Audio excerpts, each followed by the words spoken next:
What is good, Tesla family? It's Ray J back with another video. And in this one, I want to break down what's happening with Tesla, SPY, Nvda, the QQQ, and a couple of other tickers. I'm going to break down what Jerome Powell said about the markets and the current interest rates and some very important factors involving earnings. And all of this could end up affecting the market moving forward. But let me first mention that I am not a financial planner. Make sure you take nothing I say as financial advice. And also, if you guys can, please check out the Moomoo link. If you deposit $100, you're guaranteed 5 free stocks. Deposit $1,000, you're guaranteed 15, and the offer ends very soon in just about 5 hours from now. Anyways, I just want to mention that right now we're seeing some very, very interesting volatility from Tesla SPY and the markets. Tesla has upside potential if we break structure right over here. We have this resistance to be watching for, which was previous support around this 238 area. Not to mention this gap to fill all the way up to about 246. So is Tesla about to see a squeeze? Is the market about to rally? Right now, we are favoring upside from a technical standpoint. So long as there's no bad news, we favor upside. Same thing with SPY and the QQQ. SPY was up 1.63%. The QQQ was up almost 3%. The market pushed amidst what Jerome Powell was saying. So the question is, what did Jerome Powell say? What's happening with the markets? What's happening with earnings? Let me give you guys some answers before I break down these charts. So Jerome Powell, he came out and he said some very important things. The Fed has kept interest rates the same. This was no surprise. The market expected that, but they're hinting towards a cut ahead. So what did the guy say? He was a little bit more dovish, and he is typically very, very ambiguous. Today he was being less ambiguous and actually gave us something very interesting. So he said basically that the Fed has to continue to monitor the situation for the labor market and for inflation. However, when asked about it, he said that actually, as long as they get good data, as long as they keep getting good data again and again and again, they're going to be open to cutting interest rates. And he didn't give us any specific answers about what extent and what he meant by that. We don't know if it's going to be a 25 basis point cut or a 50 basis point cut, but he's implying that in September there will likely be a rate cut so long as we get lots of good data. Now, it's not confirmed. It's not 100% guaranteed it's going to happen. It depends on the data, of course. But if we keep getting good data, we could be anticipating that, and that's what the market is thinking. That's why right now, the market is looking at a 90.5% chance the Fed is going to cut rates for the September 18th meeting. And just remember that there's no FOMC meeting for August. The next time we have FOMC will be in mid-September. So this is going to take a while, and we need lots of good data for this to end up happening. On top of this, Jerome Powell continued to mention that they have to look at the labor markets. He said that the current unemployment rate at 4.1% is not bad. It's not as bad as what people were thinking. Then he also mentioned that when asked about the state of the economy, he said that he's very optimistic and things are looking better than what people were expecting. He also said that when asked about a hard landing, he said that a hard landing is very unlikely and he is still favoring the soft landing narrative. So the market loved that. The market was just rallying, pushing very, very nicely and very excited amidst all this news. And this is, once again, the way the market is just continuing to push. Now, one thing worth mentioning again is the fact that the Fed has to look at data and they have to be looking at very specific snippets of data. So far, things are looking quite good, and if they continue to remain good, a cut should be coming soon. He said that. It's also no coincidence that we're approaching the election, and now he's talking about that. I wouldn't be surprised if they do one cut before the election. Countries like Canada, other countries in the EU are doing the same thing. They've already cut, and now it looks like the US is starting to follow the trend. All right, so that is once again at least being interpreted as bullish news for the markets. The market loves this news. That's why it has been pushing. Another big factor would be earnings. Now, after the market is closed today, Meta just announced its earnings, and then so did ARM. And for Thursday, which is tomorrow, just remember that before the market opens, we have Moderna, not to mention after closes, Amazon, Apple, Intel, and Coinbase reports. So Amazon and Apple will be two big ones. Can't wait to see what they cause. Expect some crazy volatility tomorrow as well. But for now, don't worry about those. We're going to focus more on these ones right here, especially Meta. How is Meta doing? It's currently up about 7.4%. It's pushing quite a bit because they had some strong earnings. And let's break these down very, very briefly. Earnings for EPS was at $5.16 above expectations. That's EPS. Revenue was at $39.07 billion. That's above expectations. Quite a nice beat and very, very bullish looking stuff. Revenue guidance. So for the future, for the third quarter, they're telling us that expect revenue to be around $38.5 billion to about $41 billion, or $39.75 billion in the middle. That is above expectations of $39.1 billion. That's bullish news. Revenue is up 22%. Net income is up 73%. Nice growth. Their expenses are said to be the same as well at about $24.2 billion. Not bad whatsoever. So good growth, good guidance, very, very bullish news. This is good for tech. Meta is bullish. This should help the QQQ. This should help the NASDAQ. We're looking more and more bullish. So good news for Meta. We have two bullish catalysts. We have Meta, not to mention the Fed, and this favors upside for the markets for tomorrow. Now, for other factors, let me just mention that tomorrow, before the market opens, tomorrow is going to be Thursday, August 1st, 2024. We actually have the S&P Global Manufacturing PMI reports 15 minutes after market open. Before the market opens, we also have initial jobless claims, which isn't too crazy, but we'll be looking for some manufacturing numbers. Then at 10 o'clock a.m. Eastern Standard Time, 30 minutes after the market ends up opening, we have the ISM Manufacturing PMI, new orders and prices coming out. So look for some volatility once all this data is released. This is going to be very, very key for how things end up moving. So watch and see how things develop from here. But we'll see some volatility at 10 a.m. I'll go over that maybe later on tomorrow. So we'll see how things progress. For the fear and greed index, this is currently neutral in the dead center, favoring the green a little bit more. It might actually turn to the greed side. Momentum indicators are turning more greedy. Market's bouncing and it's holding well above its key moving averages. We're also seeing a shift in the puts and call option positioning. This is dipping as we're starting to see some calls being closed and some calls being bought and some more puts being closed. Puts are being closed and institutions are starting to hedge by going long again. And this is once again leading to more buyers to step in. So that's what's leading to this shift in order flow. The hedging that's going on is very, very important. Then on top of this, the VIX is starting to dip a bit. This is a very, very big shift. Two more things about Tesla. Tesla now has a new EMS vehicle, which is very, very cool. Basically, this is an emergency medical service provider in New Jersey. They received a nice gift, which was a Cybertruck, and they've actually turned it into an EMS vehicle. Very, very cool stuff about how these could be utilized. So very, very awesome. Can't wait to see what the future holds. There's also news coming out that for Tesla, Truist Securities gave Tesla a hold rating. Morgan Stanley gave them an overweight rating, and Argus Research gave them a buy rating, which is pretty good for Tesla. So far, so good. Historically, tomorrow is going to be Thursday. Just know that Thursdays have a tendency of being green. Last time I checked, it was about 50% of the time, but the price-price ratio is actually starting to increase a little bit. Tesla's gaining some strength. Anyways, enough about the data. Let's now focus on what's happening with the charts. I know this is what everyone's waiting for. What do I see for the charts moving forward? The answer is right now things are looking more bullish. Tesla has potential to push so long as we don't get bad news tomorrow. If you look at the 4-hour time frame, we're developing a cup and handle like structure. This looks pretty good. Watch this structure around. First off, we have 232, which is our 50 EMA on the 4-hour time frame. If we break that, I'll be looking at this 235 area. Break that, and our next target is going to be 238. And then if that breaks, we have that gap to fill all the way up to 246. Those are your upside potential targets. To be bearish on Tesla, you want to see it lose 225. If that breaks, we'll be coming back down towards 219.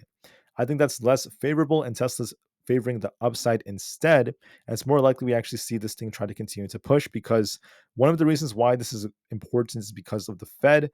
The Fed is saying that they may be cutting interest rates very soon. They're hinting towards that.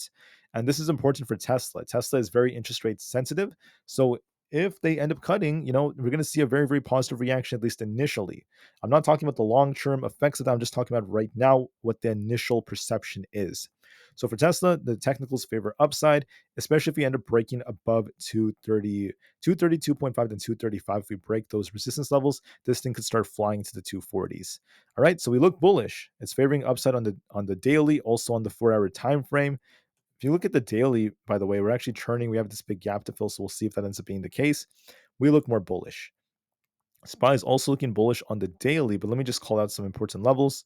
When you look at the 4-hour time frame, SPY has resistance basically at this 553.5 area. If we break that, we could easily go up to about 555 to 556. And if that breaks, I wouldn't be surprised if we get closer to 560. To turn bearish, you want to see SPY lose to 547. If you end up losing that support at 547, we turn bearish. That's looking less favorable. It looks more likely like we have a double bottom, and we should be going all the way up to at least 556, in my opinion. We have good news from Meta, good news from the Fed. The only thing is, as long as we don't get any bad news involving like politics or like world news, we should be favoring upside, and that's looking very favorable on the charts. So we look like we're bullish. ES is looking very bullish right now. We're trying to fill this gap up here. We'll be looking for 5,600. If that breaks, we'll be going once again towards 5627 plus. We look like we're going to be looking for a nice bounce, double bottom like structure for that bounce. ES is trying to break out right here. We favor upside quite strongly. Also for SPX, we're favoring upside. If you look at the 4-hour time frame, we're trying to fill this gap up here towards 55.55. Breakdown, I'll be looking for the 5600s. If we end up losing support at 5,500 as well, we could be coming back down towards lower levels such as the 54.75 area, but that's looking less favorable. What looks more likely is we have a double bottom. We're going to try pushing and start breaking out to higher levels. SPX looks bullish to me. What else is very bullish is Nvda. Nvidia had a bullish divergence developing, and we managed to break past 116. We have resistance to be watched for at basically where we are right now, this 122 area. Breakdown, I think we're easily going up to about 125. We also have this gap to fill up there in the 125s. So that looks like a very, very nice target, the 125s. If we lose 116, we turn back down, but that's looking less likely. Looks to me like Nvidia wants to run, especially because it was up 12.81%. So I favor the upside for 125. For Bitcoin, we're looking a little bit more bearish. Watch and see this 64,500 area. If we lose this, we'll be dipping back down towards 64,000. If we hold this, we could rebound. So watch and see. Some money may be exiting crypto and entering equities after what the Fed just said. So watch and see if that ends up being the case. It's not really anything too crazy. NQ is looking bullish. Watch 19,733. If that breaks, 20,000 is incoming. Looks bullish to me. QQQ looks bullish. We need to lose 466 to turn bearish.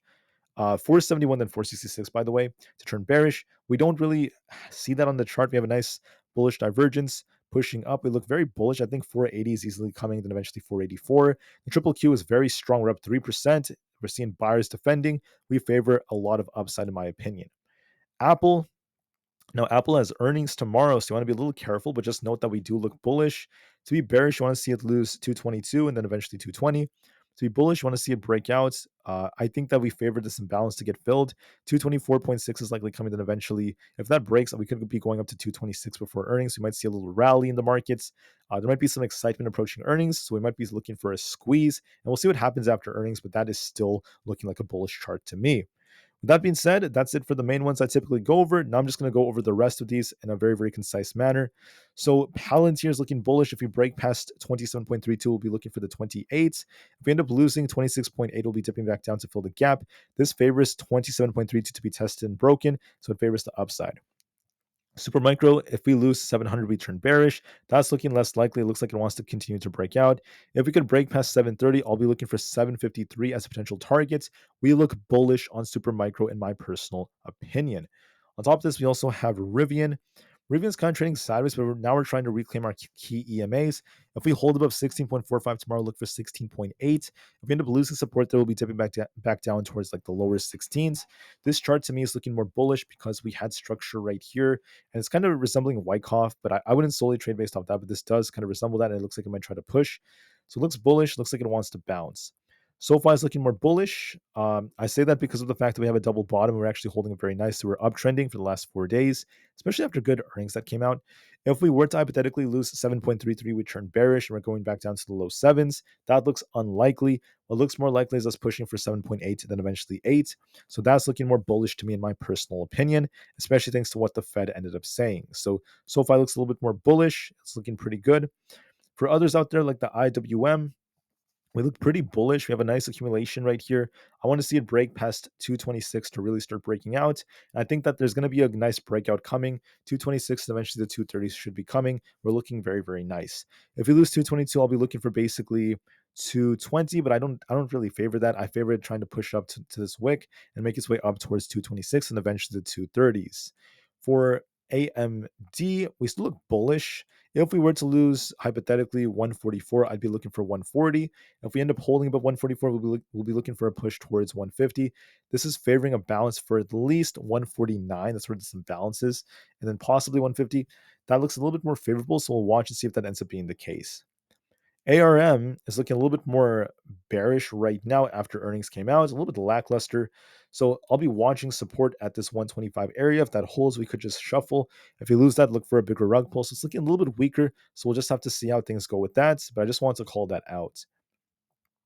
For Coinbase, we have a head and shoulders like structure that's developed. We also have this gap to fill all the way down here towards 218. If we lose support around 223, we could be dipping back down. If we hold this, we could try to rebound. But in my personal opinion, we're kind of stuck in the middle. You guys can see that there are buyers trying to defend this 220 area, and then we have resistance around this 220 or 230 area. I think it might just continue to trade sideways for now. But if we were to hypothetically lose 220, look for that dip for that gap fill down to 218. So just be careful. I think that Coinbase might shuffle. So I'm not seeing it looking as promising as many other charts. Amazon, on the other hand, looks very bullish. We have this gap to fill all the way up here towards 193. I'll be looking at 190's resistance. If that breaks, look for 192.5, then 193. If we end up losing support at 188, you'll be looking for 186 and eventually 184. But this chart is favoring upside on the 4-hour time frame. It favors like it wants to go up to the 190s, at least 190, then 192. So it looks bullish to me. Meta's breaking out right now. We have 510 as resistance. If that breaks, we'll look for a squeeze up to at least this resistance around this 522 area if we keep going.